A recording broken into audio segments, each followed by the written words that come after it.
Ako po si Miss Winnie at ito ang ating kwento. Magandang araw po, Miss Winnie. Ako po si Anne, 40 years old po sa kasalukuyan.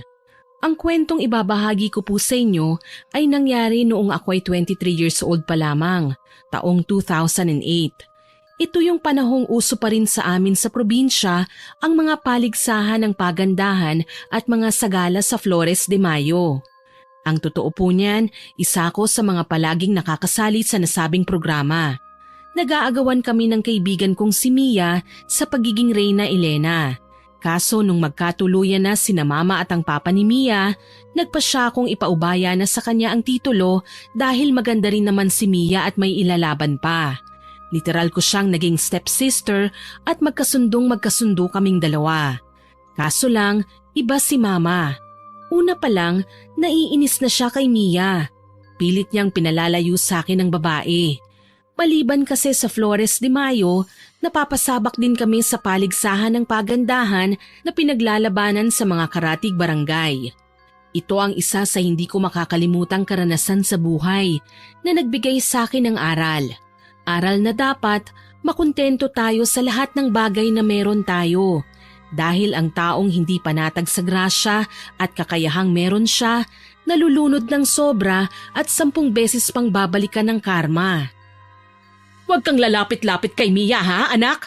Baka nakakalimutan mo. Kalaban mo siya sa pagandahan. Hindi ko rin gusto ang estilo niya ng pakikitungo sa'yo. Umaastang kawawa. Pero ma... Oh, wag mong sabihin pati ang pagpapayo ko sa'yo aangal ka pa rin. Ang dami mo ng reklamo sa akin ha? Kailan ka ba makikinig habang pinagsasabihan ka? Hindi ko naman po kasi kailangan makipagkumpetensya kay Mia, ma. Pareho naman kaming maganda. Parehong may ibubuga. Sakali man, pareho kaming mananalo sa bawat paligsahan. Tumigil ka, Ann! Magsikap ka! Gawin mo ang lahat para makuha ang gusto mo. Huwag kang magpapasinda kay Mia. Anak lang siya ngayon ng bago kong asawa. Ma, sobrang bait po ni Mia. Hindi ko siya magagawang pagsupladahan. Kahit na, ipakita mo ang tapang na itinuro ko sa'yo noon. Hindi ko po talaga maintindihan ang mga gustong mangyari ni Mama. Palagi siyang aligaga. Tingin niya sa mga tao sa paligid niya, walang gagawing mabuti laban sa kanya. Kung minsan nakakasawa na. Ang gusto ko lang naman po, magkaroon ng matinong pamilya. Masayang buhay, maayos na kinabukasan. Hindi ko lang masabi kay Mama na nakakapagod din ang palaging nakikipagpaligsahan. Sakali man, pareho naman kami ni Mia na makikinabang sa lahat ng tagumpay na makakamit ng bawat isa. Dating magkaibigan sina Mama at ang papa ni Mia. Nagkamabutihan hanggang sa magpasya ng bumuo ng panibagong pamilya. Masaya kami ni Mia. Pareho kaming nag-iisang anak at ang magkaroon ng nakababatang kapatid ay dream come true para sa akin. Kaya kahit ilang beses pa akong balaan ng aking ina, patuloy ako sa pakikipaglapit kay Mia. Mia, kumusta? Ate Ann, ayos lang po ako. Mabuti naman kung ganon. Alam mo, masaya ako na magkakaroon na ako ng stepsister. Ikaw ba? Talaga? Hindi ka galit sa akin? Bakit naman ako magagalit? Sa dami ng mga naririnig kong nanay at tatay na nagkakatuluyan, may kani-kanilang mga anak. Karamihan kasi hindi naman nagkakaintindihan. Yung hindi tanggap ang pag-aasawa, ganon. Hay nako, wag mo na akong alalahanin at hindi naman ganon kababaw ang utak ko para makiuso sa mga ganyang bagay. Sa palabas lang nangyayari ang ganyan. Tsaka hindi pa naman tayo mga artista, no? Kaya asahan mong mahal na mahal ko kayo ng papa mo. Ang bait mo palang talaga. Hayaan mo ate, masayang masaya din ako na naging stepsister kita. Ngumiti ako kay Mia bilang pasasalamat. Alam kong simula sa araw na ito, gagaan na ang lahat lalo na't sa usaping gawaing bahay, may katuwang na ako at makakasama. Dati kasi wala pa kaming washing machine kahit may kuryente na sa bahay. Kailangan pa naming dalhin ang aming mga labahin sa sapa sa di kalayuan. Isang araw habang naglalaba, lumapit sa amin si Paul, ang aking manliligaw. May hila-hila siyang lubid habang nakasunod naman ang nakataling kalabaw. Pinainom niya ito ng tubig sa sapa. Tuwang-tuwa siyang nakatingin sa amin. Mukhang nagkakamabutihan na kayo ni Mia. Mabait naman kasi si Mia eh. Tsaka masaya ako kasi matatawag ko na ang sarili ko na ate. Oo nga po, Kuya Paul. Magkapatid na po kami ngayon ni Ate Ann. Bagay naman kaming magkapatid, hindi ba, Paul? Tsaka may bago ka nang itatawag sa amin. Pamilya ng mga beauty queen. Masaya ako para sa inyo, sa totoo lang. Ang tanong, Ann, masaya ba ang mama mo sa kinalabasan ng relasyon nila ng papa ni Mia? Hayon, palagi niya pa rin sinasabi sa akin na dapat kalaban ang tingin ko kay Mia. Hindi ko raw dapat pinapaagaw ang titulo at korona. Sinabi ko naman po sa inyo, di ba? Hayaan na lang po natin si Mama Cecil. Sa pagkakatanda kong kwento ni Papa, sanay siyang nananalo ka sa mga pa-contest. Malay natin, nakikita pa rin niya ako bilang kalaban. Kalaban? Nasa iisang bahay na kayong dalawa. Sino man sa inyong manalo sa paligsahan, sa pagandahan, sa inyo pa rin uuwi ang karangalan. Ano pa ang kaibahan kung maglalaban kayo? Malay ko kay Mama, kung minsan hindi ko na masabayan ang mga trip niya eh. Utos dito, utos doon ang gusto. Sabayan mo na lang. Ganyan na talaga kapag tumatanda. Bawal suwayin yan, nag-ieskandalo. Umiiling-iling na wika ni Paul kaya natawa kaming dalawa ni Mia. Kagaya namin, madalas ding makakuha ng kapares si Paul sa tuwing may pa-contest sa bayan o di kaya sa Flores de Mayo. Magandang lalaki din kasi ang binata, matangkad at may kaputian. Bonus nga lang na walang halong kaartehan sa katawan dahil madalas namin siyang makitang lumulusong sa putikan para tumulong sa ama niyang magsasaka. Nagpatuloy na lang kami ni Mia sa paglalaba. Patapos na kami. Ang bait pa talaga ni Paul dahil hinintay niya pa kami. Ikinuha pa niya ng karosa ang kalabaw niya at ikinarga ang mga nilabhan namin. Pagdating sa bahay, sinalubong ako kagad ng aking ina. Mabutit nariyan ka na. Magbihis ka. Nagpatawag ng meeting si Kapitana. Malapit na naman ang piyesta sa ating barangay. Isasali kita sa Binibining Mayumi. Talaga, Ma? Naku, kailangan kaming dalawa ni Mia ang sasali dyan. Exciting nga yan, ate. Sino ang may sabing kasali ka, ha, Mia? Hala, magsampay ka na doon. Ma, alam mong hindi pwedeng pagbawalan si Mia. Kahit kapag nalaman to ng papa niya, isasali pa rin siya. Tsaka ano bang masama kung dalawa kaming representative sa pamilya natin? Maliban pa doon, kailangan dahan-dahan na akong magpahinga. Ibigay na natin to sa iba. Gusto ko na rin po ng normal na trabaho, Ma. Itigil mo nga yung kaartehan mo. Ikaw lang ang gusto kong isali. Halika na, pupuntahan pa natin ang organizer ng event. Opo, pero isasama ko si Mia. An, huwag matigas ang ulo mo, ha? Ate, hayaan mo na po. Marami pa namang pong susunod eh. Hindi ko maiwasang ngumiti ng pilit kay Mia. Alam ko naman kung bakit niya lang nasasabi yun. Ayaw niyang nagkakagulo, lalo na pinararamdam sa kanya ni Mama na mabigat ang dugo nito sa kanya. Kailangan niyang mag-ingat. Pero nandito naman ako eh, hindi naman ako papayag na apihin siya ng nanay ko. Kahit papaano, alam ko kung ano ang ugali ni Mama. Kilalang iskandalosa at ayaw patalo sa kahit na sino. Marami na siyang inaway at siniraan para lang makalusot ako. Kahit alam kong mali, wala akong magawa noon dahil natatakot ako kay Mama. Ngayon, kailangan ko nang ipaglaban naman ang gusto ko. Huwag kang mag-alala, Mia. Walang magagawa si Mama kapag nakalista na ang pangalan mo sa listahan ng mga sasali. Siguradong magagalit si Mama Cecil. Hihingi ako ng tulong kay Papa. Ang bait mo po talaga, ate. Huwag kang mag-alala. Hindi ko po sasayangin ang oportunidad na ibibigay mo sa akin. Mabuti naman kung ganon. Tsaka alam ko naman na magaling ka eh. Sayang ang talento mo kapag hindi to nahasa. Balang araw, gusto kong makita kita sa telebisyon at yung mga malalaking paligsahan ng pagpapaganda na ang sinasalihan mo. Paliwanag ko sa kanya. Niyakap na lamang ako ni Mia sa tuwa. Maya-maya pa, umalis na kami ni Mama at nagtungo sa lugar ng pagpupulong.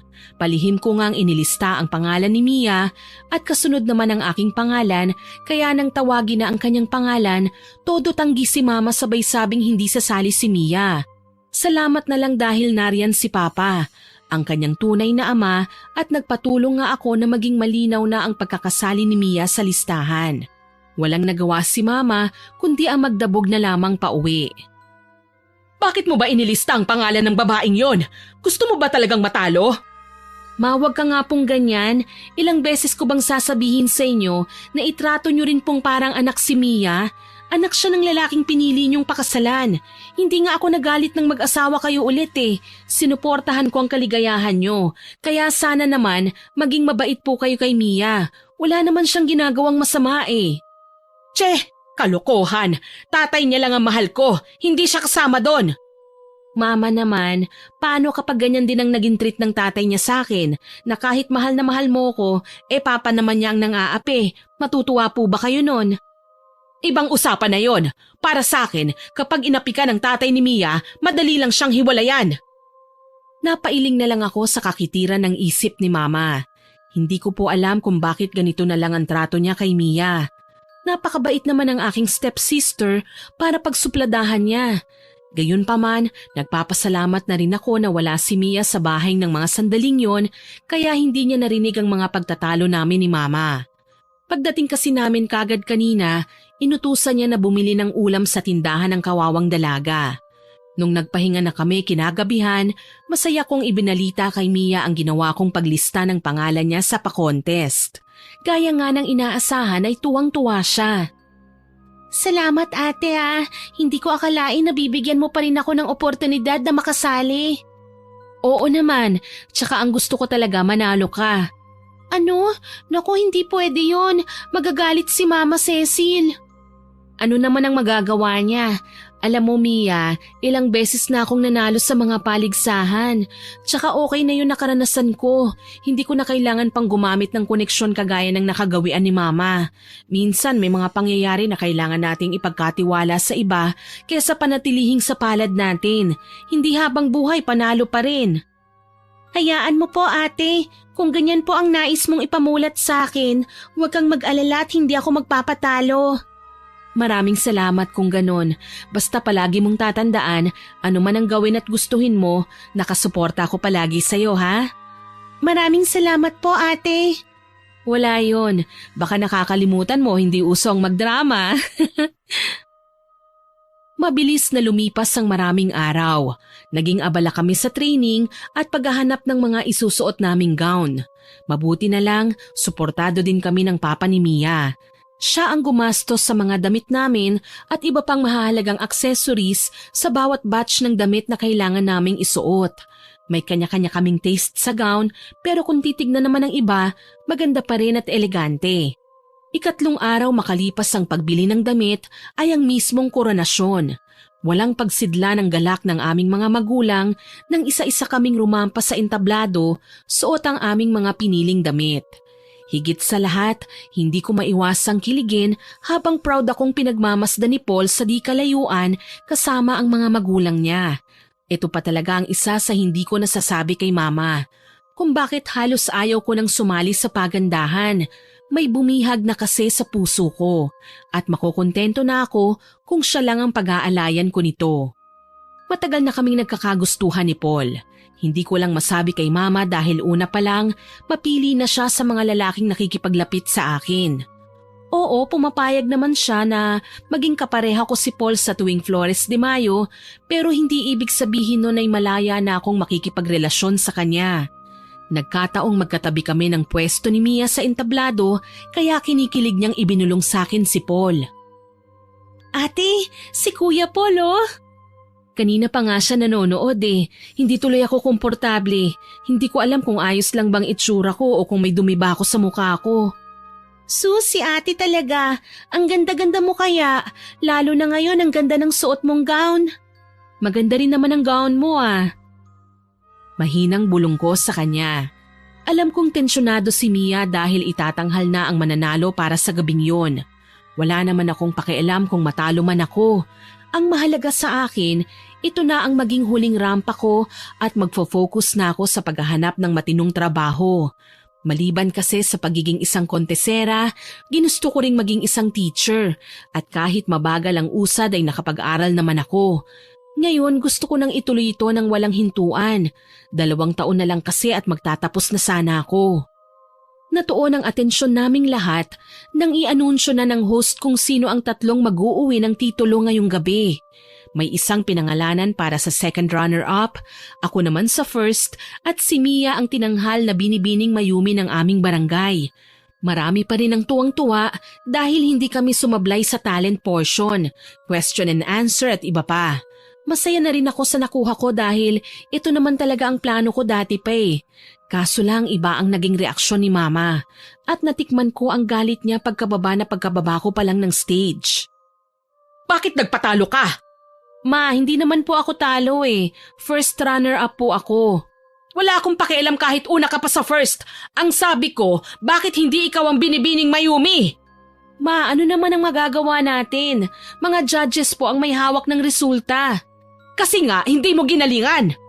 Ma naman, wag po dito, maraming tao, nakakahiya. Mama, wag po kayong malungkot. Panalo pa rin naman po tayo eh. Nasa akin naman po ang corona. Che! Wag mo nga akong tatawaging mama, hindi kita anak. Akala mo hindi ko alam kung ano ang ginagawa mo?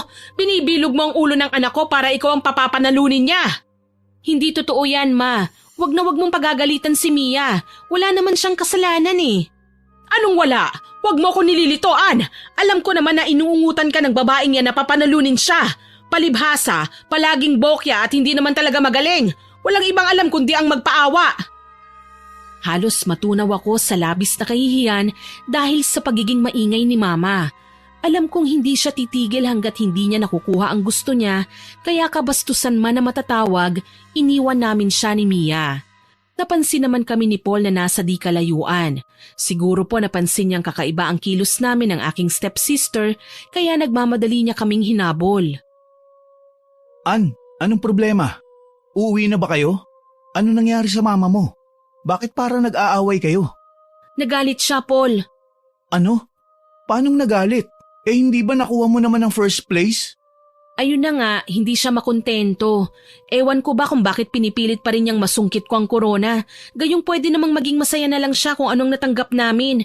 Ipinahiyapan niya talaga kami sa harapan ng maraming tao. Bakit kasi hindi mo na lang ipaintindi sa kanya na may mga bagay talaga na hindi masayang abutin? Kasi may iba ka ng pangarap. Yung pagiging teacher mo na gusto mo, para din yun sa kinabukasan mo. Hindi ka magugutom sa mahabang panahon dahil may matatanggap kang sahod. Ewan ko ba kay Mama kung bakit obsessed siya dyan sa kasikatan ng isang kandidata?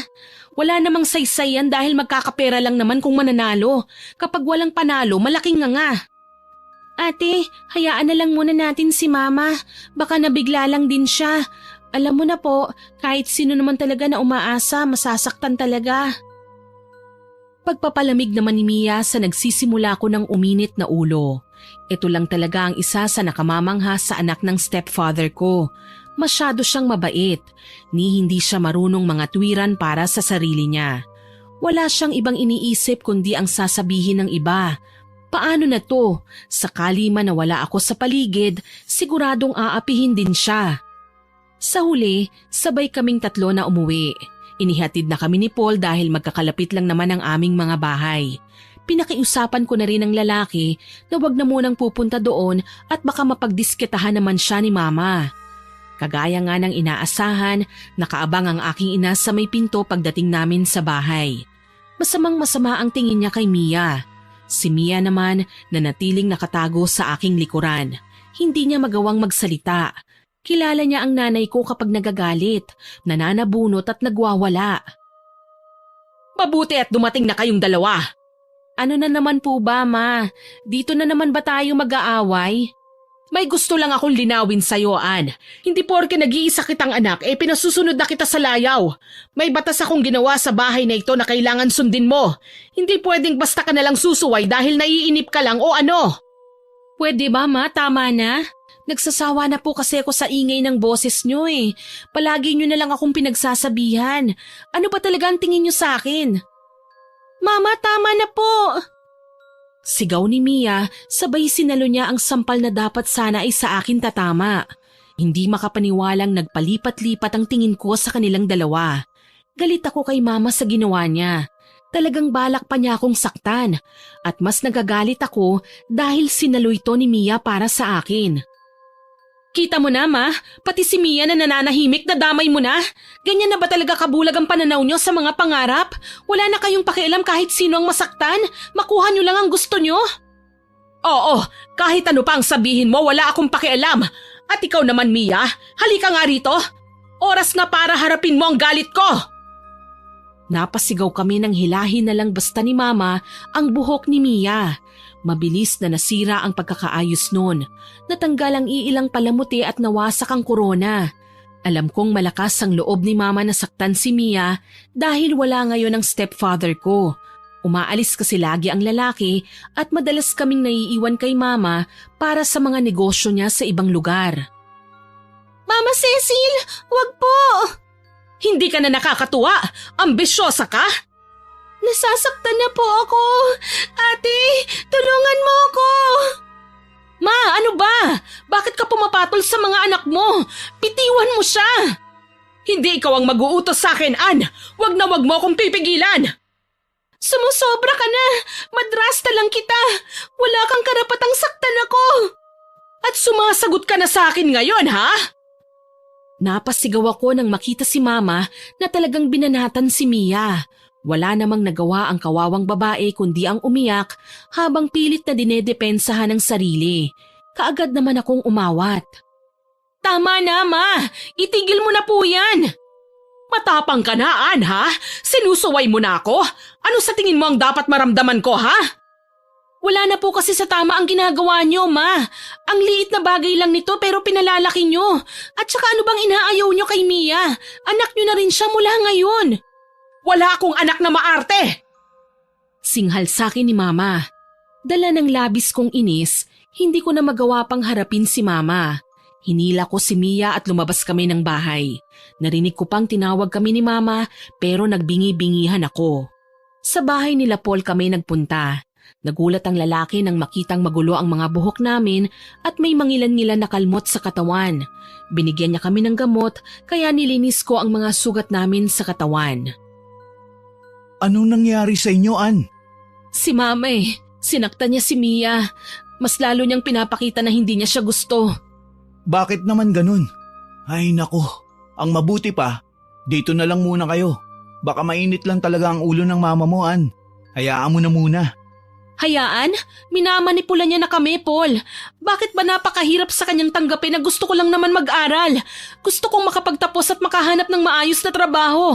Anong makukuha ko sa pagrampa-rampa? Para lang yan sa minsan. Ako naman po ay gusto ko talagang maging beauty queen. Matagal ko ng pangarap ito, ate. Kahit nung hindi pa kinakasal ang mga magulang natin. Hindi ko lang po maintindihan kung bakit parang ang taas ng pangarap ni Mama Cecil at nahihirapan siyang abutin yun. Ako nang humihingi ng tawad sa ginawa ng mama ko sa'yo, ha? Sana habaan mo pang pasensya mo sa kanya. Alam mo naman kapag matatanda na mahirap talagang kausap. Okay lang po, ate. Naiintindihan ko. Ang sa akin lang po, paano tayo uuwi sa bahay? Siguradong hahanapin tayo ni Papa. Uuwi din naman tayo doon Magpapalipas lang muna tayo ng init ng sitwasyon. Paliwanag ko kay Mia. Mabuti na lang, pumayag sa suggestion ko ang dalaga. Sa bahay na muna kami nila Paul mamamahinga hanggang sa sumapit ang kinaumagahan. Halika na, Mia. Sa tingin ko wala na ngayon si Mama sa bahay. Marahil nasa shop na siya ngayon at nagtatrabaho. Pumuslit na tayo bago pa dumating si Papa. Masusunod, ate. Paano mo ipapaliwanag ang pagkasira ng korona? Sasabihin ko na lang po na hindi ko sinasadyang matapakan. Alam naman po natin na hindi matanong si Papa Basta sa tingin niya ayos lang tayo at komportable, hindi na siya mangungulit pa. Sa bagay, basta kahit anong mangyari, wag na wag kang hihiwalay sa akin, ha? Opo, ate. Pangako. Lumipas ang buong araw na hindi namin nakita si Mama. Naisip ko, baka nasa trabaho siya ngayon at doon na lang ibinunto ng nadarama niyang inis sa amin. Bali si Mama po, may dati na siyang shop bago pa man siya ikasal sa tatay ni Mia. Dito namin hinuhugot ang lahat ng kinabubuhay namin. Hindi kagaya nila Mia na talagang may pera na noon pa man. Kaso lang, ang sitwasyon namin nila Mama ay hindi tungkol sa agawan ng kayamanan. Mas lamang ang pagnanais niyang sumikat, maging kilala sa lipunan sa paraang gusto niya. Naging alerto kagad kami ng kinahapunan. Magkasamang umuwi sina Mama at ang aking stepfather. Ang totoo niyan, medyo natigilan kami nang mapansing panakaw niya kaming pinagmamasdan. Hindi ko po alam kung ano nga ba ang pinaplano ni Mama, lalo na at sinaktan niya kami kahapon. Pero nang magpaalam si Papa at sinabing magpapahinga na muna sa kwarto, lumapit naman sa amin si Mama. Ann, Iha? Bakit po, Ma? Sasaktan niyo na naman po ba si Mia? Pasensya na po, pero ako na ang magiging kalaban po ninyo. Teka, wala naman akong sinabing sasaktan ko si Mia eh. Ginawa niyo na nga po kahapon, hindi ba? Ang dami niyang sugat kahapon, Ma. Lahat ng yun dahil sa inggit niyo sa corona na hindi naman napasakin. Kaya nga, narito ako para humingi ng pasensya. Hindi ko naman ginustong magwala kahapon eh. Siyempre, asang-asa ko na ikaw ang mag-uuwi ng corona. Pero masaya pa rin ako kahit papano dahil si Mia naman ang nanalo para doon. Talaga po, Mama? Masaya po kayo? Oo, masaya ako. Pagpasensyahan mo na lang ako kahapon, ha? Kalimutan na po natin yon. Hindi naman po ako nagtatanim ng sama ng loob eh. Kaya wag niyo pong isipin na hanggang ngayon galit pa rin po ako. Madali naman po akong makalimot eh. Mabuti naman kung ganon. Wala akong masabi sa biglaang pagbabago ng pakikitungo ni Mama kay Mia. Para kasing naging mabait siya ngayon at sa totoo lang, hindi ko maiwasang magtaka. Hindi ko maiwasang itanong sa aking sarili kung ano na naman ba ang binabalak ni Mama. Baka biglaan na lang ang atake niya o pamamahiya dahil hindi naman siya ganito. Gayunpaman, pinili kong manahimik at mag-obserba na lamang. Hanggang sa lumipas ang mga araw, muli na namang may imbitasyon para sa gaganaping paligsahan. Nagulat ako dahil hindi na ako inaapuran ni Mama na sumali. Sa halip, siya pa ang naghimok sa akin na sabihin kay Mia na sumali. Ipinaalam ko naman kagad sa babae. Kagaya ko, hindi rin siya makapaniwala. Gusto ni Mama na sumali ka raw sa beauty pageant. Ito na ang pagkakataon mo, Mia. Baka nakita na ni Mama ng tuluyan ang potensyal mo. Kailangan mong ipakita sa kanya ang mga kakayahan mo. Talaga, ate? Gusto ni Mama na sumali ako? Oo raw, kaya ano pang hinihintay mo? Huwag mo kaming bibiguin ha. Ako naman igigiit ko sa kanya ang kagustuhan kong ipagpatuloy ng aking pag-aaral. Naku ate, sigurado yan. Kita mo naman po, diba? Pumayag na siyang sumali ako sa pageant. Ibig sabihin yan, papayag na rin siya na ipagpatuloy mo ang pagiging teacher. Tuloy-tuloy na talaga ang mga pangarap natin. Sana nga, Mia. Sana wala nang hahadlang. Naging maayos naman ang pakikitungo ni Mama kay Mia pagkalipas ng mga araw. Nagpapakita naman siya ng suporta kahit hindi gaanong halata. May mga panahon lang nakakaiba ang kinikilos ni Mama. Madalas ay lutang siya, malalim ang iniisip at palaging umaalis. Wala naman akong nagawa kundi ang sundan siya sa kung saan niya balak na magpunta. Isang araw, nakita ko si Mama sa harapan ng bahay ng aking ninang. Sa pagkakaalam ko, pinakaiiwasan si Ninang sa aming nayon dahil sa reputasyon nitong mambabarang. Sa katunayan, marami na siyang nasaktan. Mga kadalasang kaaway niya at mga taong nagkasala sa kanya. Gayunpaman, ni minsan ay hindi ko pa nakita si Ninang na tinanggihan lahat ng gusto ni Mama. Kagaya ngayon, saksi kaming dalawa ni Paul nang manggaling si Mama sa loob ng bahay ni Ninang. Pakanta-kanta at mukhang masaya. Kapag ganitong kailangan ni Mama ng serbisyo ni Ninang, alam kong may ipapabarang siya. Pero Diyos ko, sino naman? Sana wag nang gumawa si Mama ng mga bagay na ikapapahamak naming lahat. Sa tingin mo ba, sino ang kaaway ng Mama mo? Wala, kaya nga ako kinakabahan eh. Baka lang kung ano ang iniisip gawin ni Mama. Natatakot ako na sa kakahingi niya ng mga bagay kay Ninang, kami naman ang magkasakit. Hindi naman umeepekto ang barang sa taong hindi naman talaga binabarang eh. Sana nagkamali lang ako ng hinala.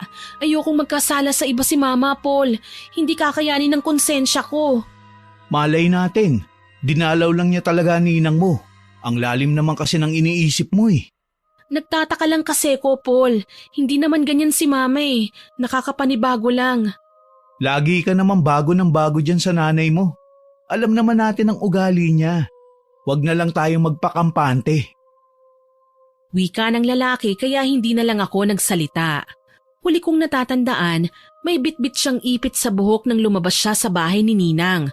Hindi ko rin napansin na ang ipit na yon ang ipapagamit niya kay Mia na nasa kasagsagan ng pagrampa para sa pageant. Siya kasi ang umasikaso at umalalay kay Mia habang ako naman busy sa eskwelahan. Nagulat na lang ako ng pagkatapos ng koronasyon, pagod na umuwi ng bahay si Mia kasunod si Mama. Anong nangyari sa'yo, Mia? Para po kasi kung nahihilo. Baka naman simpleng hilo lang yan. Hindi po, Mama eh. Pero wag niyo na po itong pansinin. Mawawala din naman ito kagad. Kailangan ko lang pong magpahinga. Sa bagay. O paano? Congratulations, ha?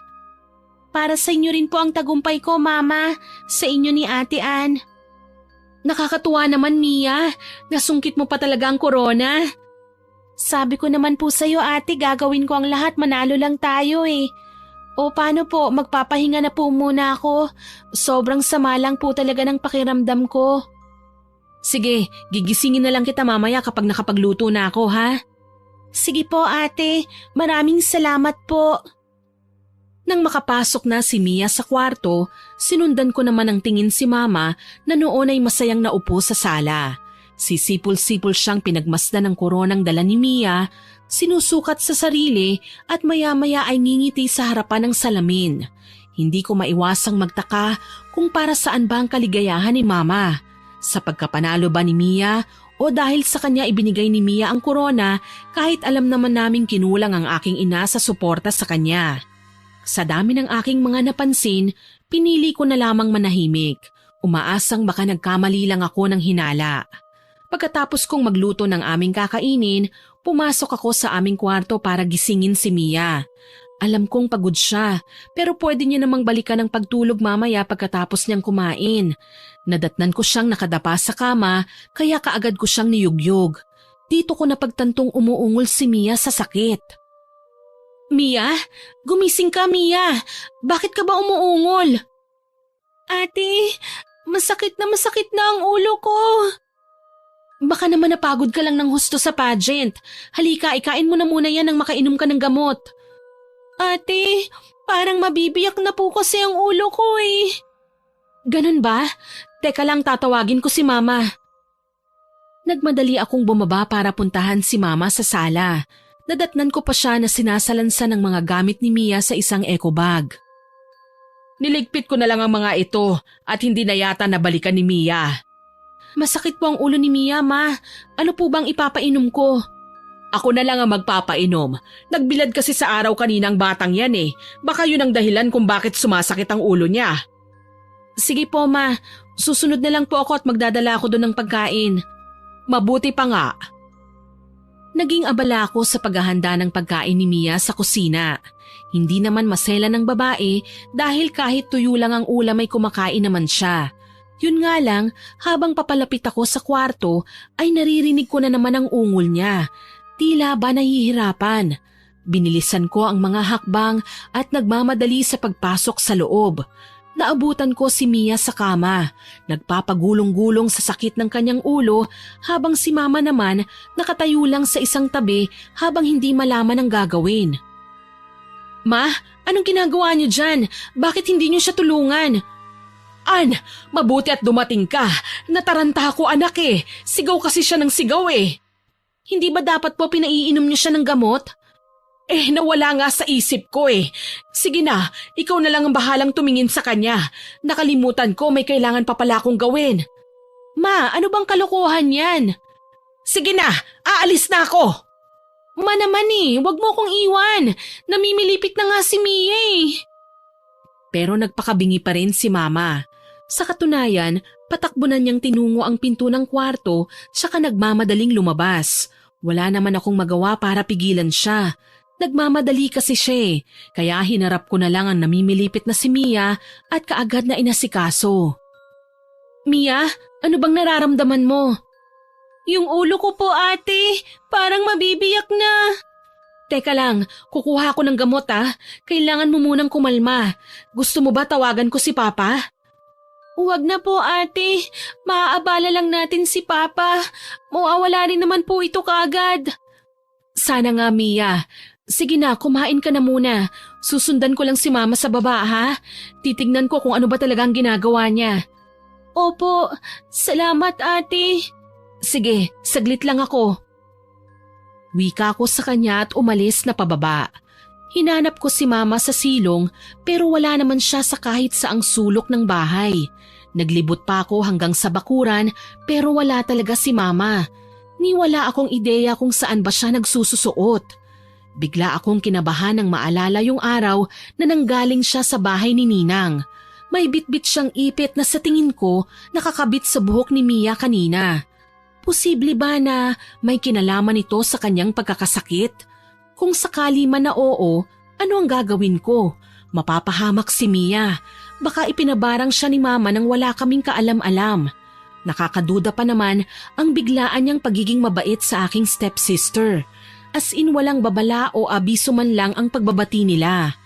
Dahil sa pagkataranta, tinawag ko na lamang si Paul at siya ang hiningan ko ng tulong.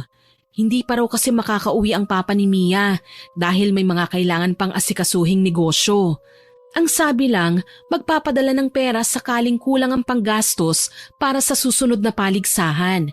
Ganyan siya ka-supportive na ama kay Mia kahit sa akin na hindi niya tunay na anak. Nasaan ngayon si Mia, Ann? Nasa kwarto niya. Nag-aalala ako sa kanya, Paul. Baka napasobrang sakit ng kanyang ulo. Hindi na kasi siya nagsasalita nung kumalma na siya eh. Sigurado ka? Ano, dadalhin na ba natin siya sa klinik? Mabuti pa nga nang malaman naman natin kung ano ba talaga ang nangyayari sa kanya. Sige, magtatawag lang ako na masasakyan natin ha. Maghanda kayo. Tumango ako at kaagad na pinuntahan sa kwarto niya si Mia. Nasindak ako kasi hindi ko nagustuhan ang tagpong ginagawa niya nang dumating ako sa loob. Naabutan ko si Mia na kinakain niya ang sarili niyang buhok. Napasigaw ako at natatarantang pinigilan siya sa kanyang ginagawa. Mia, anong ginagawa mo?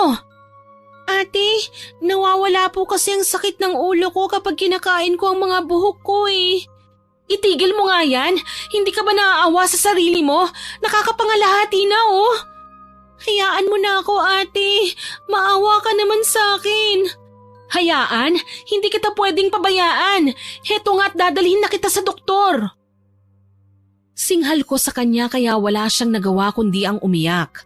Hindi na lamang siya umangal nang makita niyang papalapit na sa amin si Paul at inaalalayan siya palabas ng bahay namin.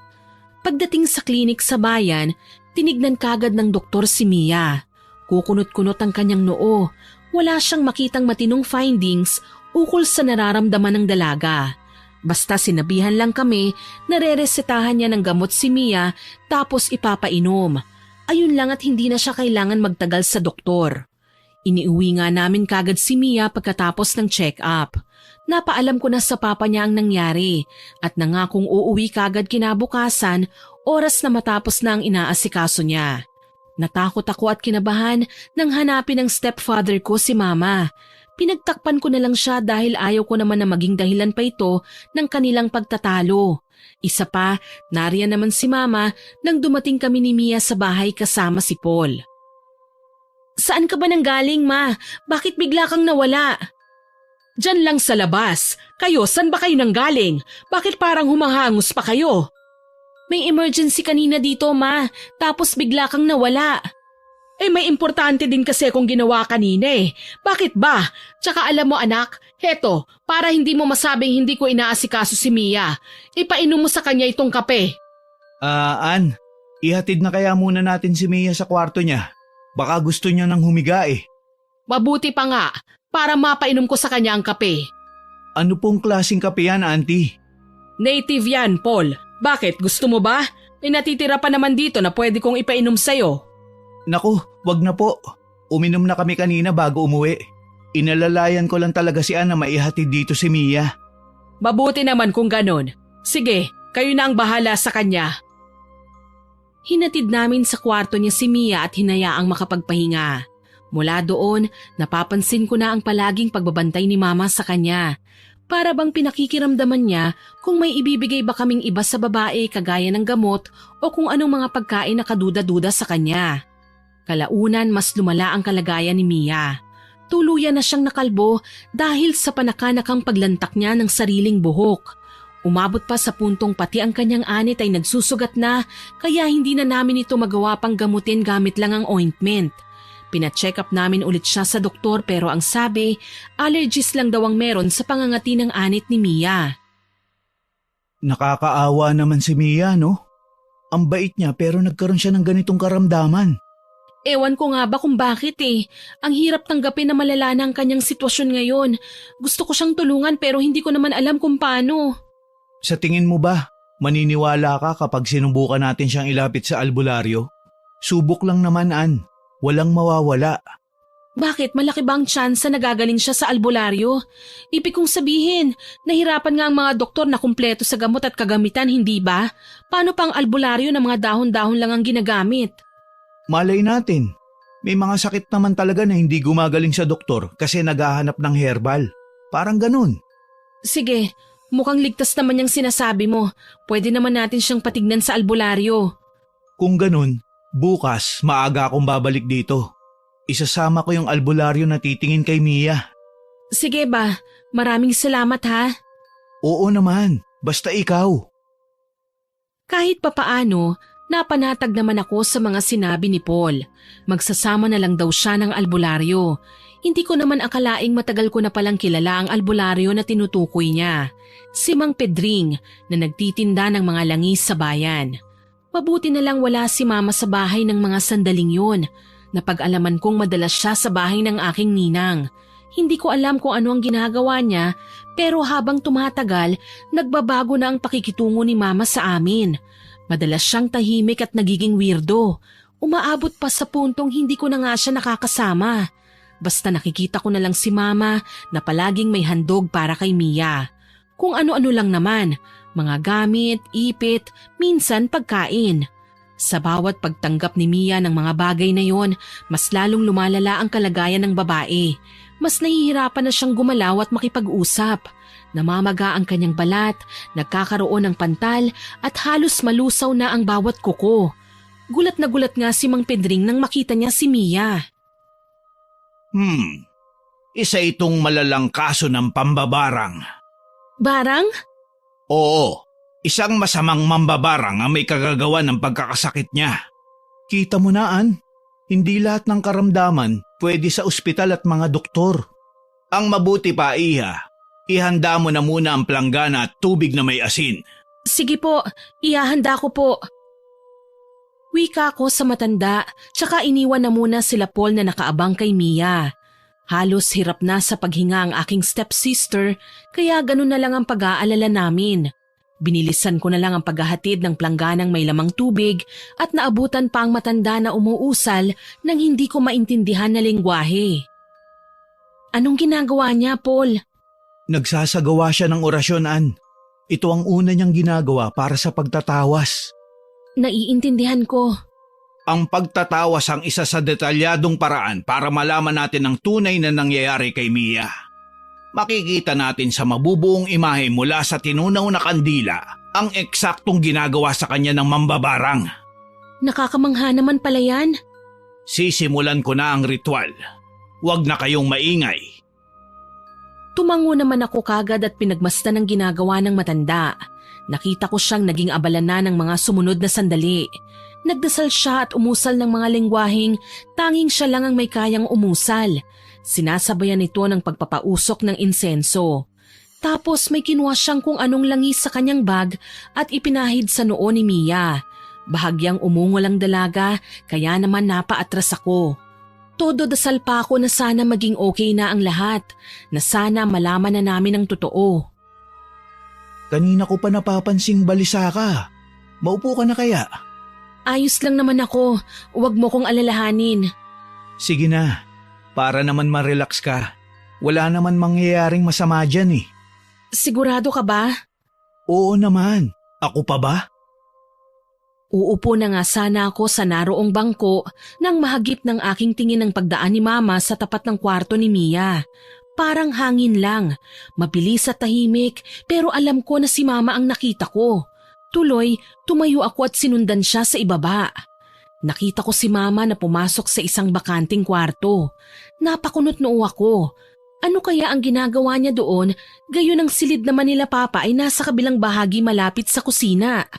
Humakbang ako para sundan siya sa kwarto. Kaso lang, nang ipihit ko ang seradura, napagtanto kong nakalak pala yun. Ano bang tinatago dito ni Mama? Bakit kailangan niyang ilak ang pinto na parang natatakot siyang makita ko o kung ano man ang meron dito? Ann, Ay, Diyos ko naman Paul, bakit ka ba nang gugulat? kanina pa kita hinahanap, Mia. Ano bang ginagawa mo dyan? Para kasing nakita ko si Mama eh. Susubukan ko lang sana siyang kausapin para malaman niyang nagpapasok ako ng albularyo dito sa bahay. Kaso lang mukhang deadman naman sa kanya. Parang okay lang naman. Hayaan mo na. Halika na. Pati si Mang Pedring, gusto kang kausapin. Sige. Wala akong nagawa kundi ang bumalik na lamang sa kwarto ni Mia. Nadatnan ko siyang nakaupo habang may ipinaliliwanag sa kanya ang matandang albularyo. Ano pong nangyari?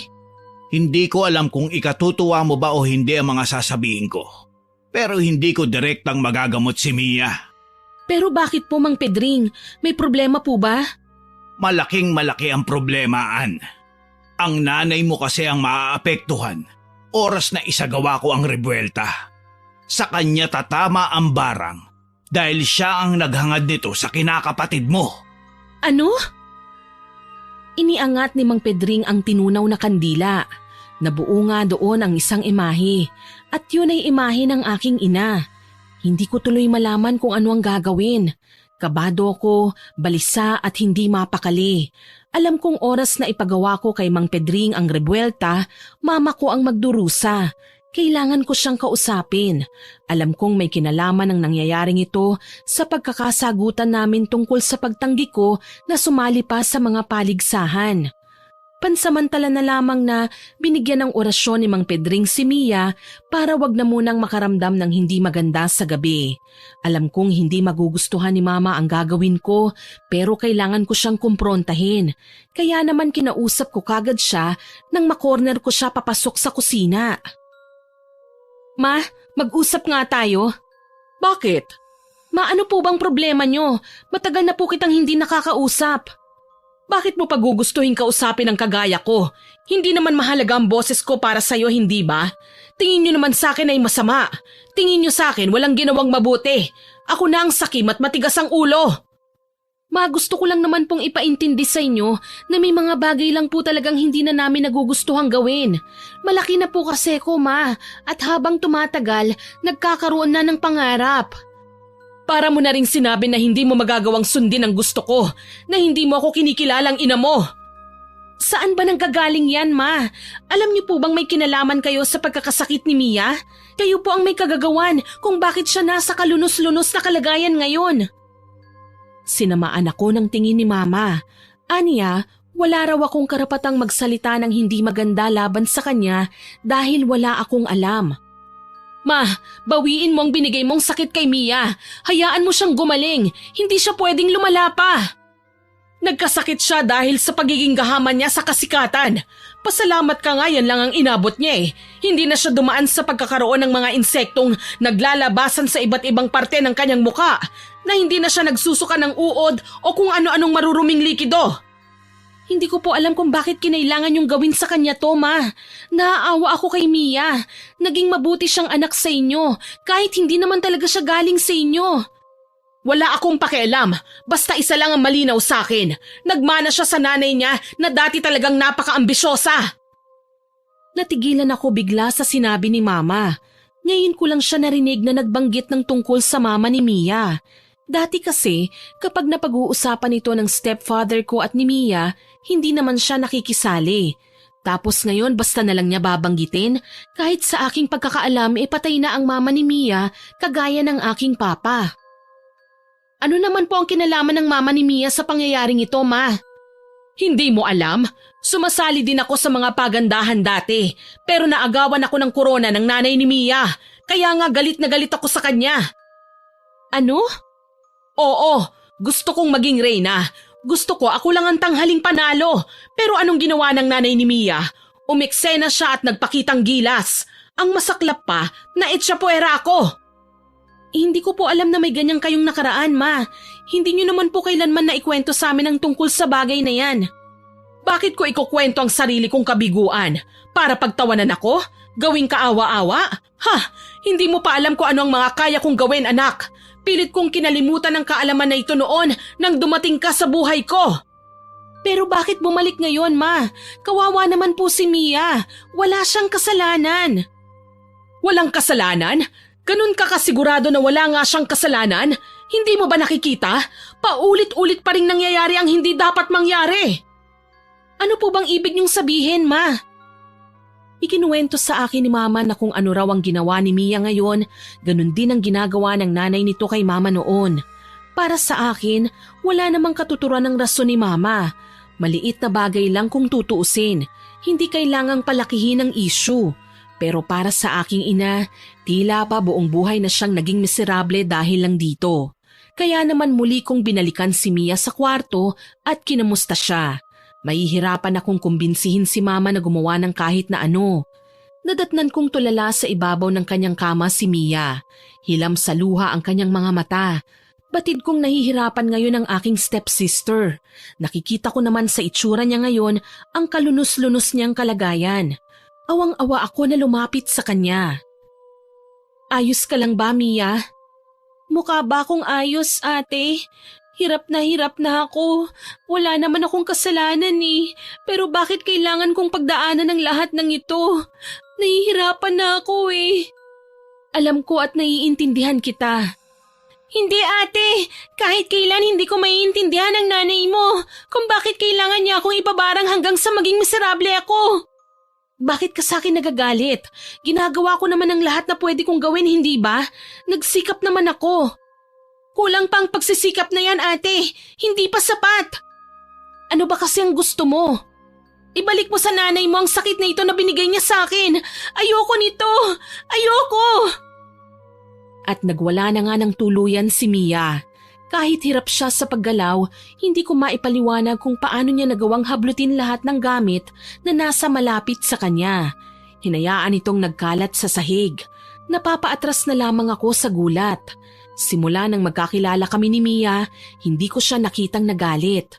Ngayon lang, at gigil na gigil pa. Kaya alam kong matindi nga ang ginawa ni Mama sa kanya. Dahil lumikha ng ingay ang kanyang pagwawala, lumapit sa amin si Mama. Nakataas ang kilay habang nakatingin ng masama kay Mia.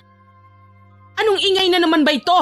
Ann, patahimikin mo yung kasama mo kung ayaw niyang masaktan ko siya, ha? Bakit hindi mo diretsyong sabihin sa akin, mahal kong madrasta? Total umaasta ka namang matapang eh. Anong sabi mo? Sabi ko, umaasta kang matapang, wala ka namang binatbat. Nanlisik ang mga mata ni Mama. Tipong tingin pa lang ay nagbabadya na ng pag-atake. Hindi ko tuloy alam kung paano ba pipigilan ng dalawa sakali mang mag-away sila. Mas malakas pa naman si Mama dahil nakatayo siya at walang sakit. Samantalang si Mia nakaratay sa kama. Gusto mo talaga na magkagulo tayo, ano? Alam mo naman na matagal na akong nagtitimpi sa'yo. Lumabas din ang masama mong ugali. Palibhasa hindi mo kasi kontrolado ang anak mo. Sinusuway ka niya dahil nasasakal siya sa kakamando mo. Mia, tama na. Totoo naman ang gusto niya sundin mo ang lahat ng gusto niya. Hindi naman niya iniisip ang kapakanan mo, ate. Ginagamit ka lang ng sarili mong ina. Talagang gusto mong magkagulo tayo? Singhal ni Mama at agarang sinugod si Mia. Napasigaw ang dalaga nang hilahin siya ni Mama kaya nahulog siya sa kama. Kitang-kita ko nang ilang beses siyang kinalmot at sinampal. Wala akong nagawa kundi ang makiawat sa kanila noon lalo na't nagsusugat na si Mia. Naihina nga siya sa labis na sakit na kanyang nadarama. Maawa ka naman, Ma. Itigil niyo na po ito. Anong ititigil? Kagustuhan niya yan. Mamatay na siya. Total wala naman siyang kwenta. Ikaw ang walang kwentang ina. Kinokontrol mo lang ang anak mo. Tinrato mo si Ate Ana parang laruan. Wala kang karapatang sabihin sa akin ang bagay na yan. Kaya wag mo kong sisisihin kung mas lalala pa ang kalagayan mo nang dahil sa kagagahan mo. Nagwawalang wika ni Mama. Wala akong nagawa kundi ang umiyak ng tahimik. Umalis si Mama sa kwarto ni Mia kasabay ang taimtim kong pagtangis. Hindi ko alam kung bakit nagkagulo na ang lahat. Ang gusto lang naman namin ay magkaroon ng maayos at masayang pamilya. Pero sa nangyayari ngayon, Mukhang hindi na kami maaayos pa. Hindi ko alam kung sino ang may kasalanan. Ako ba sa pagsuway ko, si Mia dahil sa pangarap niya, o si Mama dahil pilit niyang inaabot ang pangarap niyang hindi ko alam kung matutupad pa ba. Basta natagpuan ko na lang ang sarili kong umiiyak sa balikat ni Paul, na siyang tanging nakakaintindi sa sakit na dinaranas ko ngayon. Alam niyang hindi ako kailanman magsusumbong sa papa ni Mia. Natatakot din naman akong masaktan ng mama ko. Siguro, hahanapan ko na lang ng paraan na pagbatiin silang dalawa kahit alam kong imposible matapos lamang ang gulo na ito. Huwag ka nang malungkot. Ganyan naman talaga ang magpapamilya, nag-aaway. Minsan hindi nagkakaintindihan. Pero palagi mong tatandaan na sa bandang huli, kayo-kayo rin lang ang magkakampi. Hindi naman magkakagulo kung hindi gumawa si Mama ng mga bagay na alam kong ikawawasak ng pamilya namin eh. Sobra na rin kasi siya eh. Lahat na lang ng sa tingin niya ikaaangat ng pangalan niya, pinapatos niya kahit mahirap. Mahirap man, pero darating ang araw magiging okay din ang lahat, Ann. Magtiwala ka lang. Alam kong hindi tayo pababayaan ng Panginoon. Sana nga, Paul. Ngayon nga kahit masakit, napagpasyahan ko ng bigyan ng leksyon si Mama. Kailangan niyang pagbayaran ng masamang ginawa niya. Mahina akong sambit. Alam ni Paul na masakit para sa akin ang ginagawa ko, pero kailangan para gumaling si Mia. Hindi dapat na para kay Mia ang karamdamang ito eh. Para kay Mama kasi, siya naman ang nangarap nito. Tuloy, sinamahan niya ako sa bahay ni Namang Pedring. Kinausap ko ng masinsinan ng matandang albularyo tungkol sa solusyon na naisip ko. Pumayag naman si Mang Pedring. Aniya, wag akong mag-alala at hindi naman maaapektuhan ng sobra si Mama. Sapat lang para mapagtanto niya ang kanyang mga pagkakamali. Pagkatapos ng naging pag-uusap namin, umuwi na ako sa aming bahay. Inalagaan at binihisan ko si Mia. Hinintay ko ang pagdating nila Mang Pedring at Paul. Kinagabihan, dumating nga ang matanda dala ang iilang halamang gamot na gagamitin niya para ipantapal sa mga sugat ni Mia. Salamat po at dumating kayo. Oo naman, darating ako. Hindi ba't pinag-usapan na natin to? Akala ko lang po kasi ipagpapabukas na ninyo. Iya, tumatakbo na ang oras. Hindi natin alam kung ano pa ang pwedeng mangyari sa susunod o baka naman gumagawa ulit si Cecil ng hakbang para mapalala ang karamdaman ni Mia.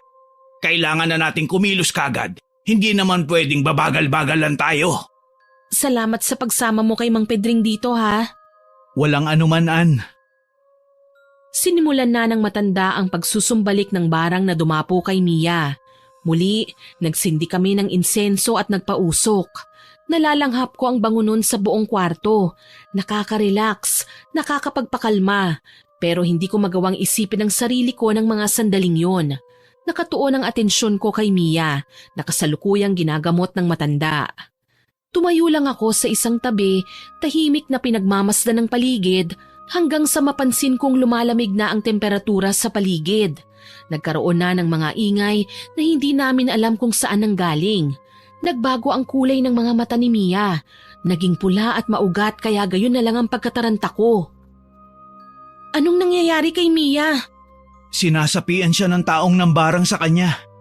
Ano ba naman yan? Binarang na nga, sinapian pa? Ganyan talaga, Ann. Para mas mapadali ang pagtataboy ni Mang Pedring ng nambabarang sa sistema ni Mia. Sabay kaming napalingon ng magsalita ang matandang lalaki. Kung sino ka man na nasa likod ng pananakit sa babaeng ito, magpakilala ka! Hindi! Ayoko! Ayaw mo, ha? Naglabas ng buntot pagi si Mang Pedring at walang babalang hinampas sa braso si Mia. Napatalon ako sa gulat nang pumalahaw sa sakit ang babae. Masahol pa sa baboy ang pinakawalan niyang atungal.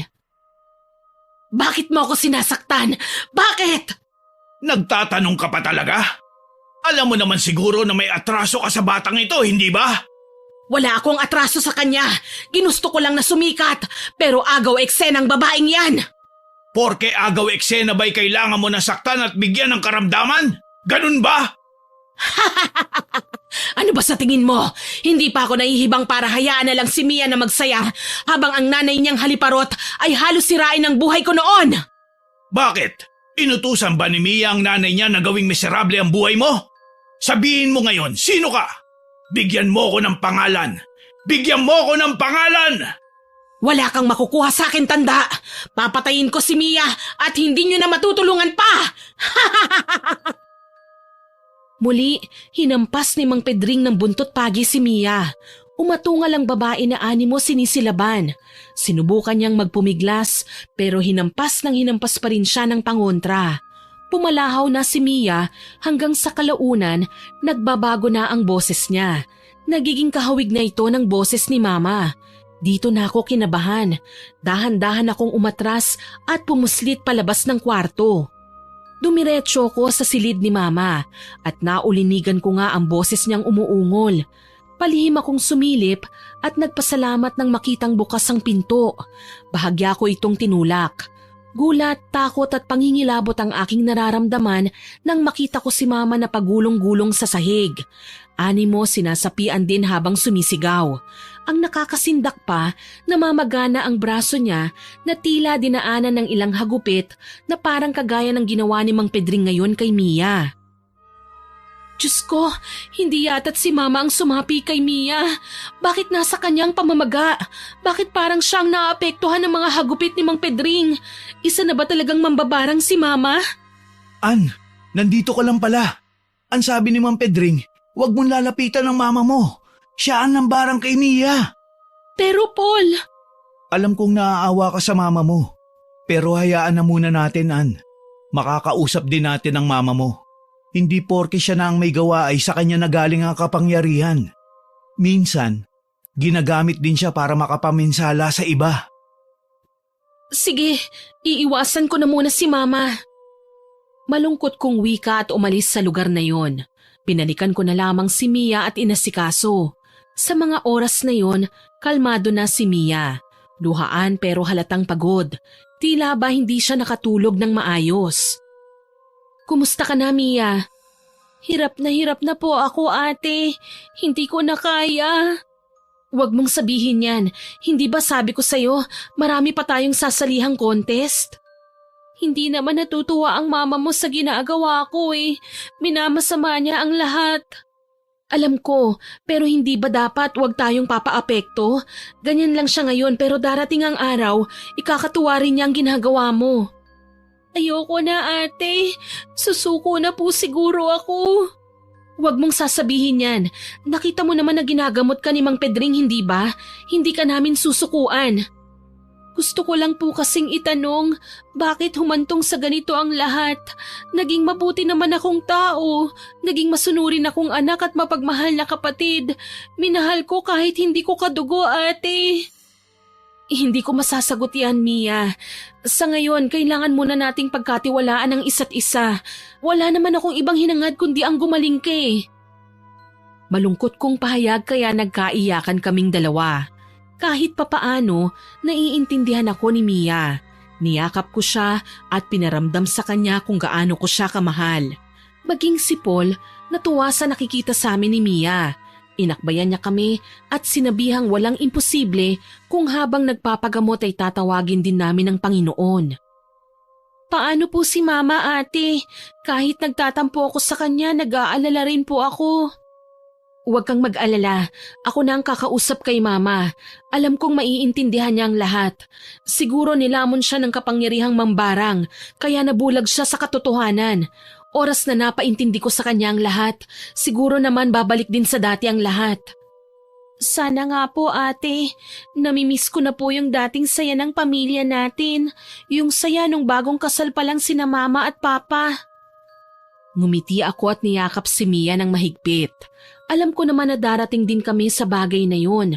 Ang kailangan lang, ayusin namin ang gusot sa pamilya namin. Matagumpay naman na naisagawa ni Mang Pedring ang rebuelta. Sa ngayon gumagaling na si Mia, samantalang si Mama naman ang nagkakasakit. Totoo nga ang sinabi ng matandang albularyo tungkol sa kapangyarihan na nanghihipnotismo dahil nagawa na nga nitong makaalala ngayon. Hindi ko akalaing matindi na pala ang pinsalang nagawa ko sa inyo ni Mia, anak. Nagpabulag ako sa galit at inggit. Ma, mabuting anak si Mia. Nakahanda siyang patawarin ka. Sa katunayan, nag-aalala nga siya para sa iyo ngayon eh. Hindi mo naman kasi ko dapat na inaasikaso, anak. Kaya ko naman ang sarili ko. Hindi mo na ako kailangang bantayan. Napakalaki ng kasalanan ko sa inyo, kaya wala akong karapatang umasta na ani mo'y isang karespe-respetong ina. Napaiyak ako sa mga sinabi ni Mama. Napagtanto ko na malinaw na ngayon ang pag-iisip niya. Kaso nga lang sa tuwing napapatingin ako sa katawan niya, gusto kong maiyak. Malala pa siya kay Mia. Namamaga din ang balat niya at may mga sugat-sugat na nilalabasan ng nana. Minsan ko pang nahuling may langaw sa kanyang mga sugat, kaya gayon na lang ang awa ko kay Mama. Tama nga si Mang Pedring. Triple o higit pa ang daranasin ng isang mambabarang kapag narebuelta sa kanya ang sumpa. Pero umaasa naman ako na pansamantala lang din ito, na hindi magtatagal magagawa na rin naming mapagaling si Mama. Kailangan lang niyang matutunan muna ang halaga ng bawat buhay, lalo na ang buhay ni Mia na hindi man niya kadugo ay kinilala pa rin siyang ina. Magtiwala ka, Ma. Gagaling ka rin. Balang araw magiging okay din ang lahat. Nakakahiya ang ginawa ko, anak. Hindi ko akalaing makakasira ako ng buhay para sa pansarili kong kagustuhan. Sana mapatawad mo ko. Hindi ko naman ito ginusto. Ma, pamilya po tayo. Ano man ang problema, pwede natin tong pag-usapan. May kasalanan din naman kasi ako sa inyo kaya pakiramdam nyo binigo ko kayo. Pero ma, itong pag-aaral ko, parte ito ng pagsisikap ko na makapagtapos para maipagmalaki nyo ako balang araw. Yun na nga ang ikinahihiya ko, anak Kasi ako itong matanda na may edad na, pero ako pa ang nagpapasunod sa inyo ng masamang gawain. Sana talaga mapatawad niyo ako. Bago pa man ako makayakap kay Mama, nakita kong bumaba sa hagdan si Mia. Medyo makinis na ulit ang kanyang muka. Dahan-dahan nang nanunumbalik sa kaayusan ng kanyang balat at nawawala na rin ang mga sugat. Kahit namayat siya at namumutla, kita naman sa mukha niya na wala siyang iniinda. Gagaling na talaga siya. Patawarin niyo rin po ako, Mama. Naging lapastangan po ako sa pagsagot at paglaban sa inyo. Sana po maging okay na tayo. Kahit po madrasta lang kita, sayo ko naman po talaga natikman ang magkaroon ng nanay. Kasi dati iniiwan lang ako lagi ng tunay kong ina. Hindi man lang niya ako iniisip na anak niya ako. Mas ako ang may malaking kasalanan, Iha. Kalimutan na natin ang nangyari. Alam ko naman na kahit kailan hindi na maibabalik ang nakaraan. Ang kailangan lang natin gawin, ayusin at patatagin pang lalo ang ating pamilya. Ayun, tama, Ma! Tuwang sambit ko sabay yakap sa kanilang dalawa. Kahit nangihina si Mama, nagawa niyang makipagsaya sa amin at hindi na ininda pa ang kanyang karamdaman. Iniisip niya na parte yun ng pagbabagong buhay niya. Kailangan pagdaanan para malaman ang kahulugan ng buhay. Sa paglipas ng mga araw, hindi naman naging malupit si Mang Pedring at pinagaling niya rin si Mama. Natanggal na ang barang sa kanyang katawan at namuhay kami ng mas masaya kesa noong una. Salamat sa Panginoon at malapit na akong makapagtapos. Proud na proud kami sa'yo, ate. Oo nga, anak. Pagbutihan mo, in demand ngayon ng English teacher, alam mo ba? Opo, tapos malaki ang sweldo. Siguradong magagamit ko ang kaalaman ko sa eskwelahan kapag nakapagtrabaho na ako. Ikaw naman, Mia, ano bang gusto mo maliban sa pagrampa? Dati na pong sinabi ni Papa na mag-interior designer po ako. Gusto ko rin naman po yun, kaya sa susunod na pasukan, magpapa-enroll na po ako. Mabuti yan, para naman pagtuunan nyo ang edukasyon. Ay, ako naman ay aayusin ko ang aking shop at hindi na ako nakakapagtrabaho. Medyo matagal na. Mama, pwede ko po bang pondohan ang shop nyo para mas mapaganda pa namin? Tapos lalagyan po natin ng maraming produkto. Nakakahiya naman yun, Mia.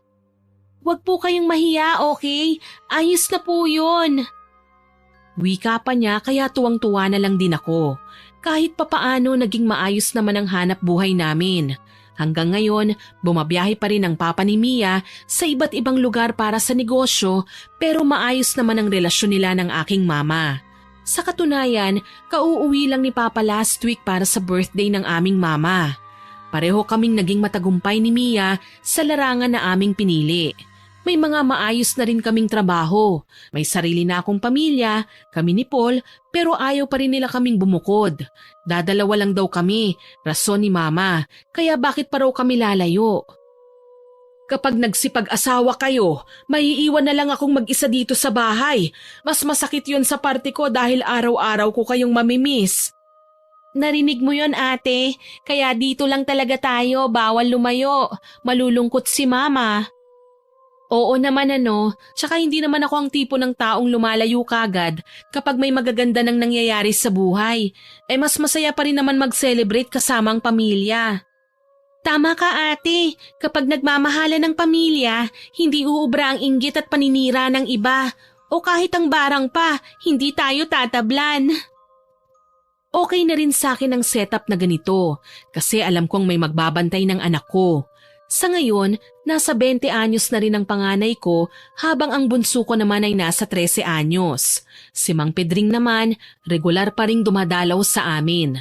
Matanda na si Mama, pero hindi na namin siya nakitaan ng gawaing hindi maganda kagaya ng ginawa niya noong kabataan pa lang namin. Marahil napagtanto na niya ang lahat, na minsan ang inggit, ikawawasak talaga ng pamilya at walang ibang mahalaga kundi ang pagmamahalan at respeto sa isa't isa. Hanggang dito na lamang po. More power po sa inyong channel at God bless. Sana po ay nagustuhan nyo ang aking ibinahaging kwento. Pero bago ko po tapusin ito, hindi makukumpleto ito nang walang shoutout sa masusugid nating listeners. Shoutout po kina Ansky at Ate Marites Padilla na lagi pong nakikinig sa atin, kay Kizia Vlog at kay Haro Girl 16, kay Ma'am Sherlyn Joseco, kay Ma'am Emily Ignacio from Antique, kay Aldrin o Joan Pionelo, kay Ma'am Mila Bugais na nag-comment sa Silosang Kaklase Upload. Ang sabi po niya dapat nagsasabi ng maaga sa mga taong concerned para maiwasan ang problema. Mahilig kasing maglihim. Naku, salamat po sa pagko-comment sa kwentong ito, ma'am. Shoutout din po kay Flor Delis Clapero, kay Ma'am Mabel Madrigal, kay Maymay Lohera, kay Ma'am Maribeth Peldonan from Saudi Arabia, kay Ma'am Maria Benitez, kay Ma'am Maria Teresa Vista. Hello din po kay Ma'am Evelyn Reyes na nag-comment sa Selosang Kaklase Upload. Ang sabi po niya, ang sarap ng mahal ka ng taong mahal mo. Pero ayun lang, super sakit kay Clarissa dahil hindi siya mahal. Mabuti na lang at nagparaya siya dahil kung gagawa pa siya ng masama, mas lalo niyang pagsisisihan. Sana makatagpo siya ng tunay na pagmamahal. Salamat po sa pagko-comment ninyo, Ma'am Evelyn. Shoutout din po kay Yasi Pangilinan, Africa Montañez, Ma'am Cynthia Gallardo, kay Frances Hazel Oboza, Arlene Torquiza, kay Ives Marie Buhay Japan Channel na nag-heart po sa comment niya sa last upload natin. Kay Ma'am Normita Legaspi, kay Ma'am Maria Tesnape na solid abanger daw po sa upload natin. Thank you po ma'am. Sa Team Bonal Audio na sina Nords Huntik, Jan Paso, Neil Philip at Edward, salamat po sa pakikinig at suporta ninyo. Kay Ma'am Gemstone Claro, Lotlot Soberano, kay Ma'am Shirley G. Castro at sa asawa niya at 2 anak na sina Hans at Kyle, kay Ma'am Sharon Dueñas, hello din po sa Galedo family, sa Barakiel family, kay Ma'am Judy Ann Makaiba, kay Alejandra Rose na silent listener po natin, kay Ma'am May Arizumi, kay Jehovah Jeric, kay Javen De La San, kay Ricky Cuebillas. Shoutout din po kay Mamiliana Nalugon, kay Ian Ramirez at kina Jillian at Bambam, hello po sa inyo, kay J. Mark Fragata, kay Sora Curimantani at kinalita Dorico, Catherine Alipio, kay Angelo at Amor Alipio, kay Juliet Paday, kay Lilibeth Lopez, hello din po sa Happy Farmers Vlog, kay Akimi Kimi, kay John De La Cruz from Hong Kong, kay Raquel Lerio, Ma'am Sinaida Deza, at kina Isagani Sumampong, James Andrew, James Brian at Joy Ann. Salamat po sa inyong lahat na nag-comment at nakinig. Abangan niyo po sana ang mga susunod ko pang upload at huwag kalimutang mag-subscribe, like, share and comment sa story natin.